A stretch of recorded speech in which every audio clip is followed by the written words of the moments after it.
Happy Tuesday, everybody. Welcome back for episode 6. Today, we're going to do a little change of scenery. Today, we are in front of all of my fish tanks. Well, I actually have a few more, but these are all rescue bettas. One here, one there, and then actually behind me here. They all have some house plants growing in them too, which just is beautiful. And as you can see, there's like some blooms and then some orchid blooms. There's just a lot of joy over here. So I thought I would bring you guys over to the joy instead of the shelf of all of my collectibles that I have. Well, a lot of the collectibles that I have that I normally put as the backdrop to the videos. But today we're going to do Rescue Fish Edition.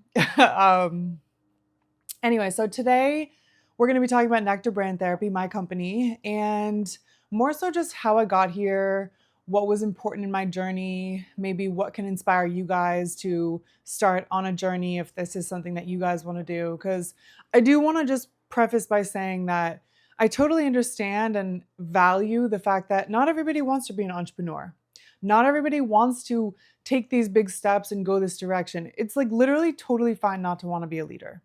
Doesn't take anything from you. It doesn't decrease your value. No, not at all. It's just this was my path, and hopefully soon I'll be able to hire other employees, and they're not going to be the owners of the business, and I still need them, So we're all in this together, and this segment will just sort of more be my journey and how I came to this company and how it has, really worked for me.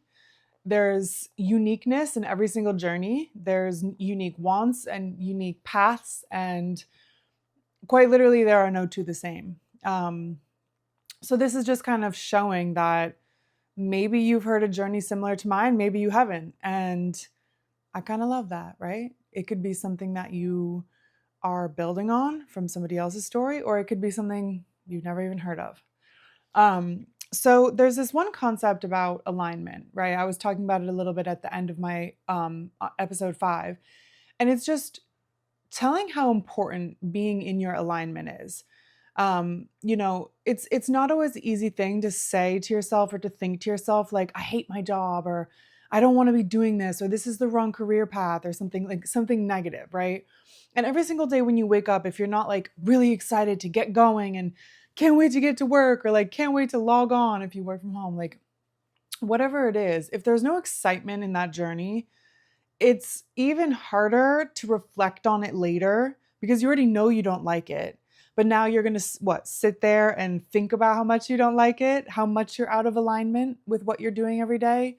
It's not always an easy thing. It's uncomfortable. It can be negative, but it's so important. It's so, so, so important to know if what you're doing is for you, to know if, these things are just meant for you. And some of the little ways that we know are, does it feel good to wake up in the morning?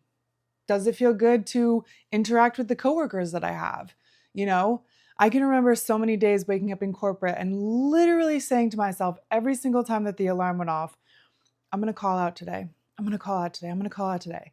And then by the time I got up and got my clothes together and got dressed and, was about to walk out the door, I wasn't going to call out. And it was just this thing that tricked me into just get up. Like, you can call out, you can do it. Just get up. And there was so much joy robbed from me, like my own self robbing it from me, because I had to do it. I had to pay the bills. I had to go do this thing. And I didn't really feel like I had a lot of other ideas. I didn't know. Like, I kind of feel like I'm the type of person that could do a lot of things. I don't really like to feel like I'm tied down. This concept where, like, if you change your career or you change your path, that you have to like start from the bottom, that is like so scary to me, because how am I supposed to know, right, graduating from college, what I want to do? Like, that's so unrealistic. I'm like 21 years old. Like, I'm supposed to know what I want to do when I'm like 60, 50, 60. Like, forget that. So hunkering down with one sort of career path was always so terrifying for me. That's why I always had these side hustles. I always had shit going on the side, because God forbid I don't want to do my day job anymore, I'm not like starting from the bottom. I still have this little resume of little things that I've been doing along the way that I could piece together as experience, as time spent, right? Um, and I kind of always knew for the end of probably every job that I've ever had that I was deeply out of alignment. There were obviously some points within my jobs, maybe the majority of the times where I felt like I was in alignment, and that made it worth sticking out. But, in the end of the day, the second you feel out of alignment, if you don't value that feeling, if you don't pay into that feeling and give it the energy it's asking for, it's all going to turn south, all of it. And yeah, like finding my path, finding alignment again once you feel out of alignment is so hard. You're back to the drawing board. You could say to yourself, like, what am I good at? Like I've tried all these things. I've tried countless different career paths. I've done all these little side projects and little, you know, crafts and things like that. Like, what do I love? And if the answer doesn't like jump out right away at you, it can feel so scary. Because there are a lot of people in this world that, like, from day one, like, I want to be a teacher. I know I want to be a teacher. And when they're 35, they still love what they do and they're fulfilled. And then there are other people where, 2 years, they want to be this. And then they wake up after those 2 years, they feel fulfilled by it and they want to move on to the next thing. And our society in America doesn't really cater to that type of person because you've gone to college for it, you've had training for it, you've worked in it, and you've gotten the experience in it. It's like you're kind of trapped. And for the dreamers of the world, that just is like a jail we're not willing to go sit in. So we always try and keep some fluidity around us, trying to make sure that there's some flexibility, or some of the things that we're learning can lend in other places so that we're not stuck. Uh, you know, I grew up with one person that had a career path that she did the whole thing my whole life. Obviously like raises and title raises and stuff, but like the same thing.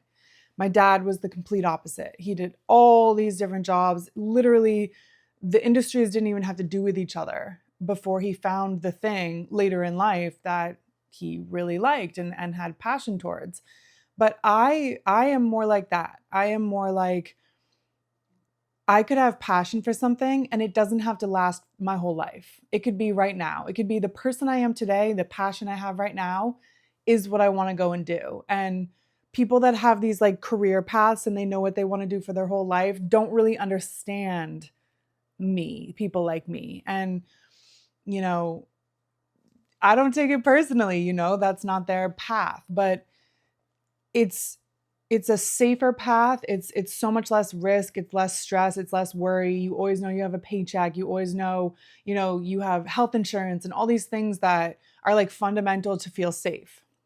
You have a roof over your head because your bills are paid because you have your check, right?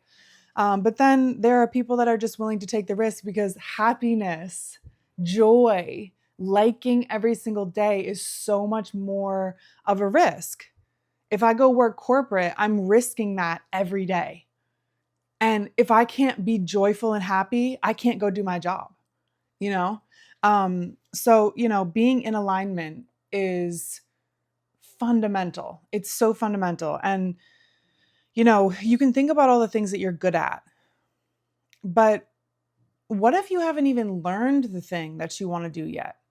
You know what you're good at, you know what you've done before, you can dedicate yourself, you can fall in love with things, you can fall out of love with things, but what if all of the things and all of the opportunities that I've had in my life, I still haven't even found the thing that I want to do? Is that acceptable, or is that too much, being too much of a dreamer? And this process has really shined a light on that for me because, you know, you think about passion. You think about, okay, if I'm going to start a business, if I'm going to go all this way and put all this effort forth to like start a business, I better really love what I'm doing because it's so much effort. There's so many steps to get there that if you go down the wrong path or if you start a business down the wrong way, like now what? you know? When I was meeting with my career counselor, sort of at the end, once I kind of had things more figured out, she was saying to me, like, okay, I'm going to mirror back some of the things that you've said to me that you have shown interest in. So one of the big ones was like the dog industry. So she's like, maybe you should design a harness, or maybe you should look for a product in the market that you would really like and create it. Or you could run a doggy daycare, or you could pet sit, something like that. And I'm like, I love dogs, but I love my own dogs more than any other dogs. And I'm not going to have other people's dogs in my house all the time. Like, forget that. That's off the table. And then I thought a lot about like products. Now, for me, I do not want to create something and put it on the earth. That just is not for me. I have worked in retail, like corporate fashion that feeds into retail for 10 years. And you get to learn about like aged inventory. You get to learn about how much it harms the earth and what the materials are, and if it's plastic, if it's polyester. Like it's too much for me. It weighs on my mind too much to know that I'm trying to start a company that's making that problem worse for the earth. Like, it's just not, I'm not judging. I'm not saying other people shouldn't do it. But once I got down the track of like designing this harness, I realized that like I just do not want to be in the product capacity. I can help people do things. I can help people with products because I know products, but I don't want to be the creator of products. So again, these things that she mirrored back to me were like really helpful, because even if I said no to every single one, even if I was like, no, no, no, no, all of these things don't align with me, I don't want to do any of those things, at least I know. At least I know what I don't want, right? And that's half the battle. So you tick down the list. Okay, no, no, no, this doesn't fit, no. But there's this whole thing where people do not give enough time to sit with themselves and allow I don't know to live, okay? You don't always have to have the answer. I grew up in a household where I don't know was not really an option. Like, if someone asked you to do something or how this happened or why this happened and you didn't know, wasn't really taken too kindly. And I'm sure that probably a lot of people agree with that. Like, as a kid, you got to know, like, who broke this, or why did you do that, or why is this way? I don't know is not really, after a certain age, it's not really an acceptable answer. You just don't want to admit it, or you don't want to get in trouble, right? So I don't know has been something that I've avoided for years of my life because it was not an acceptable answer. But as I'm getting older, I don't know is actually huge. It's huge. It's so freeing. It's so like, I don't know until I know. So if you're going to put pressure on yourself to like figure all this stuff out, how are you going to do that when you really don't know? The truth is, you don't know. And that's okay. It's okay not to know, because giving yourself time to think about things and to mull things over and to try something out. Like, okay, I was talking to my career counselor and I didn't like the idea of working in a dog space. It just didn't feel like it fulfilled me. Sure, I want to do things on the side. Like, I still want to teach my dog nutrition class.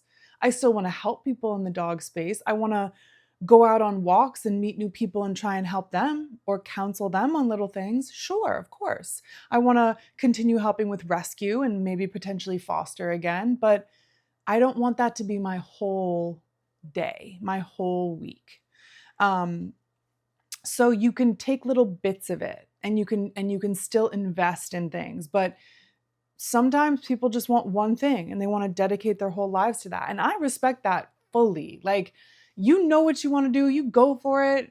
Love that for you. But for me, until I found that thing that like lit me up, I wasn't going to settle for like something that sounded, cool, but it didn't push the needle, right?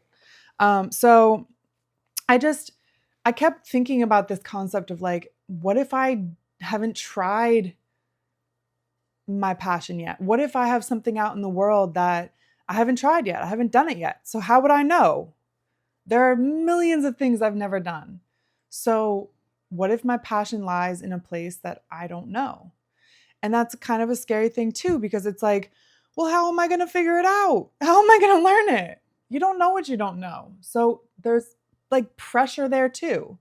Um, Trying new things, again, I will always advocate for it no matter who it is. I don't care if you're trying a new candy bar or if you're going skydiving, like try new things, you never know. And that's kind of where this whole track was. I allowed myself to not know. And then because I didn't know, I wanted to know.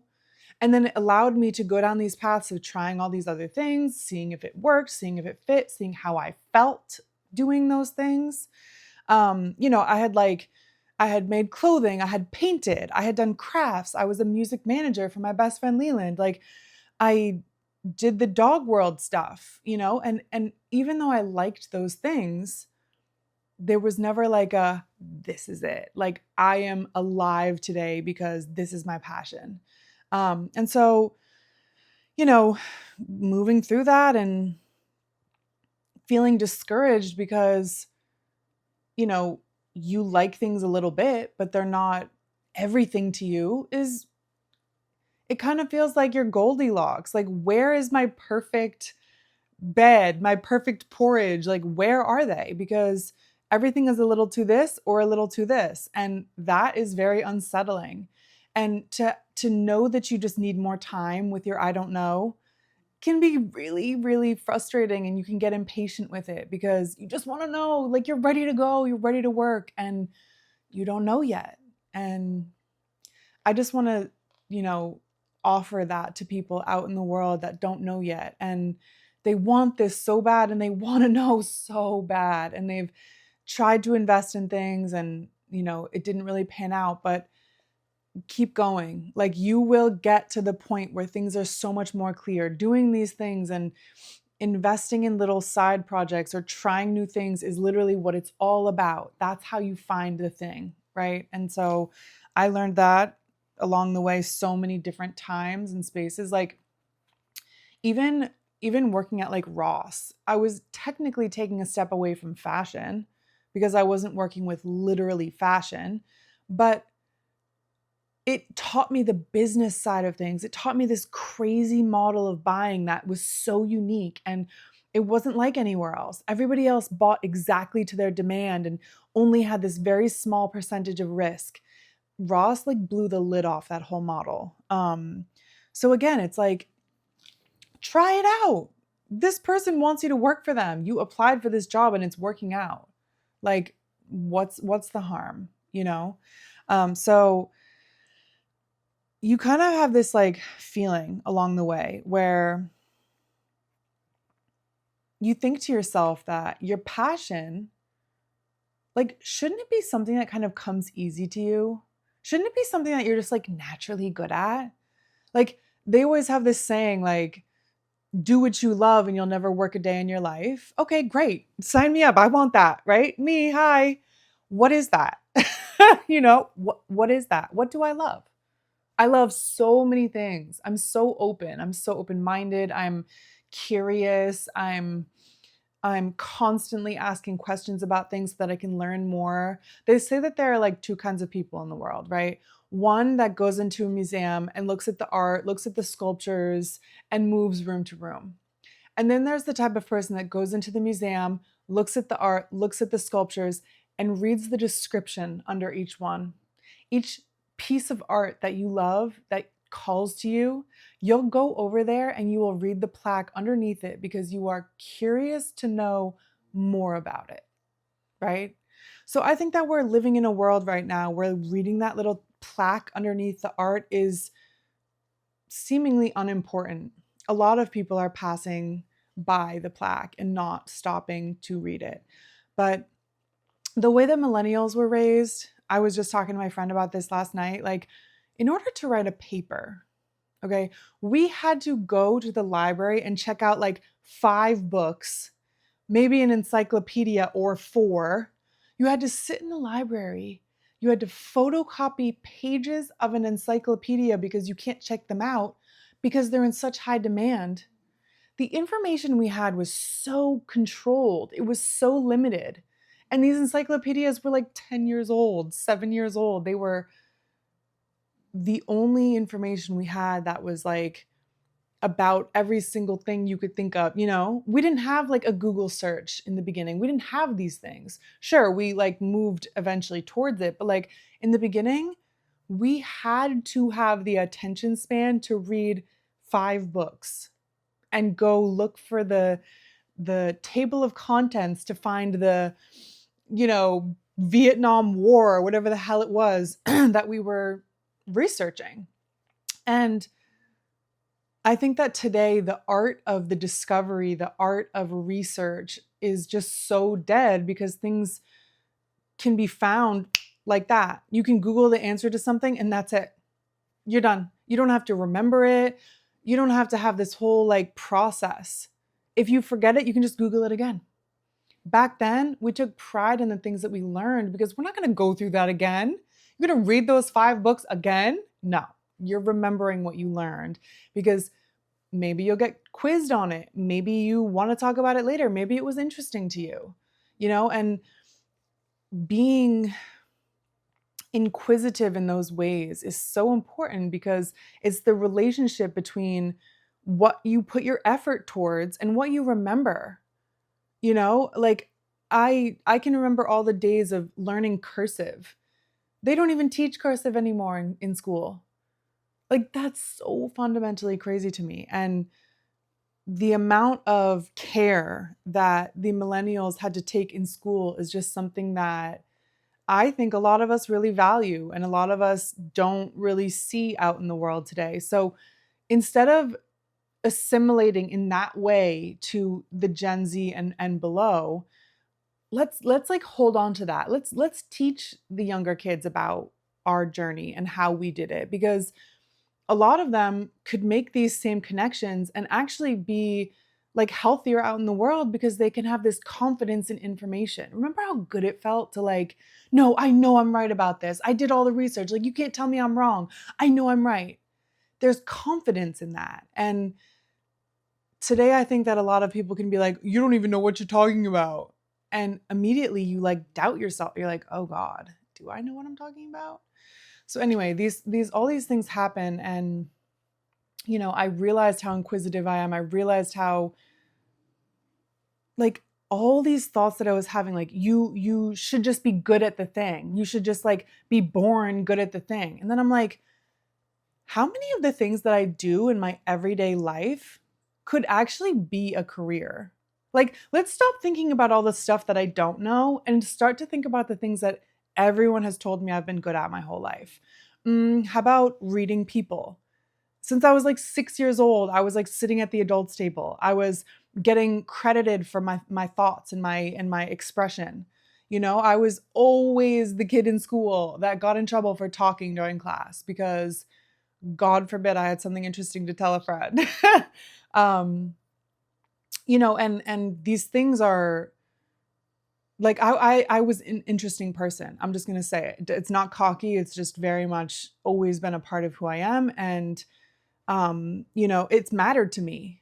And, adding some fun to someone's life or some mystery, or you never know what you're going to get from her. That was something that I like loved. I wanted to be that person. My brother and I actually both were voted the class clown in our high schools, or the same high school, but obviously different years. And totally random. I think that for him, maybe it was a little bit more obvious that was going to happen, but for me, it was not. And it made me realize that even in a high school full of kids that I didn't really click with that much, like, sure, I had my friends, don't get me wrong, but like, I didn't have like a group of friends and we did everything. No, I had like a friend here, a friend here, a friend here. So getting voted that way, and I was in yearbook committee that year. And so I was counting my own votes and I'm like, you gotta be kidding me. This is like insane. So you're realizing how much just who you are is comforting to others, is supportive of others. So then I just like kept going. In college, I wanted to meet all these people that had nothing in common with me. I wanted to learn all these other types of people so that it helped me. What am I going to like benefit from if I only know people that look like me, that sound like me, that present like me? Like, I'm not. So I started to learn all these different types of people. I wanted to be friends with only people that were super different from me. And it really, really benefited me. It was like, it was my perspective was just blown open. I had like almost like a bird's eye view at the end of it, because you're entering into households and you're meeting people that you have quite literally never had any connection to in the most beautiful way, not in a bad way. It's just you don't get to control where you grow up. You don't get to, pick the type of people that are in your high school or your middle school. It's just once you leave there, the exposure is kind of all up to you. Who are you going to meet? Who are you going to go see what's up with? Like where are you going to venture off to? That's all up to you. And um, I think that it took me about a year of just sitting with like, wait, you're actually like really good at like reading people. And then I realized that for the past like 7 years, I have been helping people with their businesses, with their events, with their like brands, all these things across the board. I helped a clothing brand go from not really understanding how they were going to get to the next step to like getting to like 3 more steps ahead. I had a friend who really dreamed of doing like this event where he could host like all these brands that would come to like an event space, and he could like just put on a show, like a runway show for some of them, because this was all clothing. His event would be like there was a runway with all of the designers, and they would have a couple models each, and they would display their products, and then they'd have like booths in the event space after the runway was over, where the people that came to the event could like walk around, shop, meet the designers, all this stuff. So we met like 5 times, and the designers kept changing, things kept changing. He was like, I'm not even kidding, 19 at the time. He was so young. And I was like at least 26, probably more like 28. But we met through some mutual friends, and he like liked my leadership, and he just said like, would you be willing to help? I got no money for this, nothing in that capacity, but I just like wanted the exposure. I wanted to go do it. So I actually had my first dog was a little baby puppy when I started to do this. So it was all just like chaos at the same time. But um, when I got there to the event space to help him out with this, he like, not no disrespect or no shade, but like he had no idea that this was going to be such a thing. And we got all of the models there for the rehearsal the day before, and all the designers. And everyone was like, okay, what do we do? And the kid turned to me and he's like, do you have any ideas? And I'm like, what? Like, we don't even know how this runway is going to go. So I spent the next like hour lining everybody up, putting designers where in the order that we wanted them, having the models walk. And then at the very end of the runway, there was this like specific handoff that these 2 models had to do for this handbag so that it could be photographed the right way. It took a long time to get that down. But I kept like saying to the models, like, don't worry, like the sooner we get this down, the sooner we can all go home. And we absolutely killed that event. It was so great. It was such a success. This was right before COVID. It was probably like early March, and then mid-March we all closed down. But it was just so rewarding. It was so fulfilling. We did that shit. You know what I mean? Like knowing that in hindsight, we were actually able to pull that off was literally the thing I needed. And then later on my journey, one of my good friends, again, much younger than me, she started this brand for shoes. And she originally had this one model for it. And she also was a fashion model in addition to having this brand. So she had a lot of like big ideas. She was around big brands that were doing big things. And she didn't really think to herself in the time that she could have a very successful shoe business, even if it was a small scale. And so she came to me, and she was telling me sort of her trials and tribulations and how it's just been going pretty hard for her, and like she didn't know how to kind of recover from that. And we talked about all of the things that she could do to change directions and to shift a little bit and to get I sat with her for about 5 different sessions because, we're just friends. So it wasn't like, oh, it's only an hour or whatever, something like that. But I said to her, like, what do you even want? Like, what is it that you want out of this? What's the end goal? Like, what's going to make you happy in this?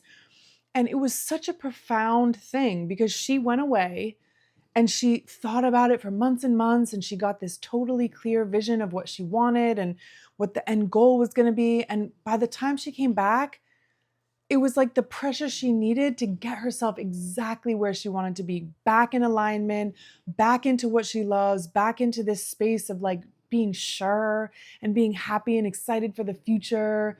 It was so amazing to watch your help do so much for somebody that still to this day, like I love that girl to death. And we have moments where it's just like, we have been working together since before she was even 18, before our brains were fully developed, even mine. And the bonds you make in those spaces and the help that you give somebody when they need it the most, but they feel vulnerable, they don't really want to talk about it. It's their little precious. It's like what Erica Badu says, like, keep in mind that I'm an artist and I'm sensitive about my shit. Like, that is so real. And you don't want to share that with everybody. You don't want everybody in your business like that. You got to find somebody that you really trust, that can help you, that has really good vibes. And all of a sudden, just like that, it was so clear what I should do. Helping people to, I know this might sound silly to some people that haven't done this, but like read your birth chart, understand yourself better, heighten your self-awareness, heighten where you want to be, what you want out of life, what's next for you, what's the direction of your business? How big do you want it? How small do you want it? Where do you want it? What's the thing you're doing or selling or giving or getting? Like, there's a million things, and it can be so overwhelming to try and deal with all of those things by yourself, especially when you own a business and you have to worry about like getting your LLC and worrying about taxes and worrying about how you're going to make money and all these million trillion things that are over your head.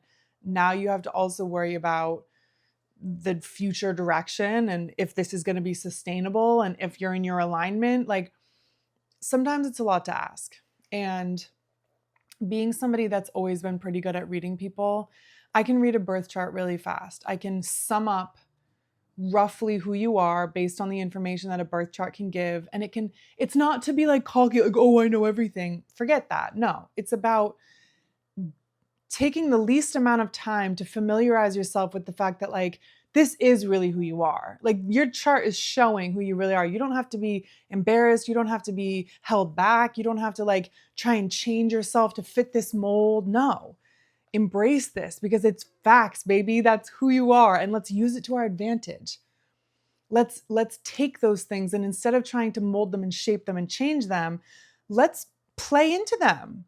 Same thing as me. Like, I found my strengths because of my birth chart, because of what I've always been told to do that I was good at, and because of what feels so natural. I literally don't even have to try to just be good at this, And those are the ways that, again, it's like, if you love what you do, you never have to work a day in your life. And I have not been realizing how much I was even doing this for free because I loved it so much. So again, knowing what you want to do is not always straightforward, but having somebody to help guide you through these things can literally be the difference between doing them because it's super fun and it's interesting to you and making money off doing those things. So within Nectar Brand Therapy, I work with small businesses and entrepreneurs, and I help them with everything I just said. I help them to come together. If it's a small business, there's more than one sort of person in charge or in the leadership team. Everybody has to be on the same page.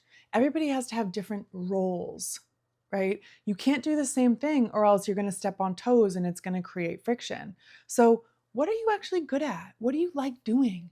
What is the contribution you want to make? And based on that, okay, what's yours and what's yours and what's yours?